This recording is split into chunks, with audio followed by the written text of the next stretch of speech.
राजीव गांधी जब इंडिया के prime minister थे तो वो चाहते थे कि हमारा देश 21वीं सदी का देश बने, लेकिन ये तभी पॉसिबल था जब हमारे पास सुपर कंप्यूटर जैसी टेक्नोलॉजी होती, जो कि उस समय सिर्फ यूएस जैसे विकसित देशों के पास ही थी। तो वो यूएस गए और वहां के प्रेसिडेंट को कहा कि आप हमें ये टेक्नोलॉजी प्रोवाइड कीजिए, लेकिन वहां के प्रेसिडेंट ने साफ मना कर दिया।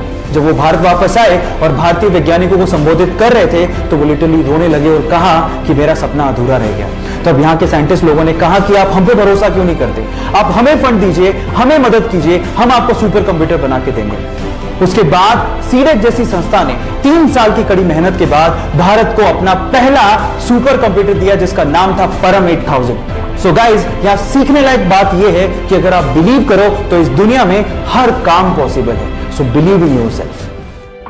अपने क्रिकेट के पैशन के लिए जब वो टिकट कलेक्टर की गवर्नमेंट जॉब छोड़ रहा था तो शायद उस दिन उसे भी अंदाजा नहीं होगा कि उसकी गिनती एक दिन महानतम क्रिकेट कप्तानों में होगी। जी हां, मैं बात कर रहा हूं महेंद्र सिंह धोनी की, जिसने अपनी कैप्टनसी में भारत को T20 world cup, one day world cup, champions trophy और न जाने कितने इंटरनेशनल टूर्नामेंट जिताए हैं। गाइस, अगर आपको भी अपने सपनों पे भरोसा है और अगर आप अपने सपनों के लिए कुछ भी कर गुजरने को तैयार हो तो आपके सपनों को हकीकत में बदलने में समय नहीं लगता।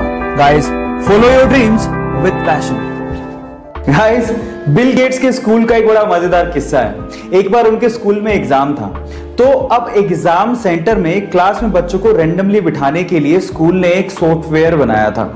अब बिल गेट्स ने उस सॉफ्टवेयर को हैक कर लिया और उसमें कुछ ऐसी प्रोग्रामिंग की जिससे वो उस क्लास में जाके बैठे जहां पर सबसे ज्यादा लड़कियां हों, और जब उनका नंबर आया कि वो कौन से क्लास में बैठने वाले हैं तो वहां पर वो इकलौते लड़के थे और सारी की सारी लड़कियां थी। Man will be man. Guys, ये किस्सा सुन के आपको कैसा लगा चैट सेक्शन में लिखना मत भूलिएगा।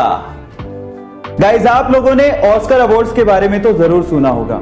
पूरी ही दुनिया की फिल्म इंडस्ट्री में ऑस्कर अवार्ड को सबसे बड़ा अवार्ड माना जाता है। अब इसी के बारे में मैं आप लोगों को एक बहुत ही इंटरेस्टिंग फैक्ट बताने वाला हूं। फैक्ट ये है कि अगर किसी मूवी का या किसी बंदे का ऑस्कर की किसी भी कैटेगरी में एक बार नाम आ जाए, मतलब वो एक बार नॉमिनेट हो जाए, तो भी उसे $50,000 यानी कि लगभग 40 लाख रुपया दिया जाता है, चाहे वो जीते या ना जीते, सिर्फ एक बार नॉमिनेट होने पर। है ना ये इंटरेस्टिंग फैक्ट?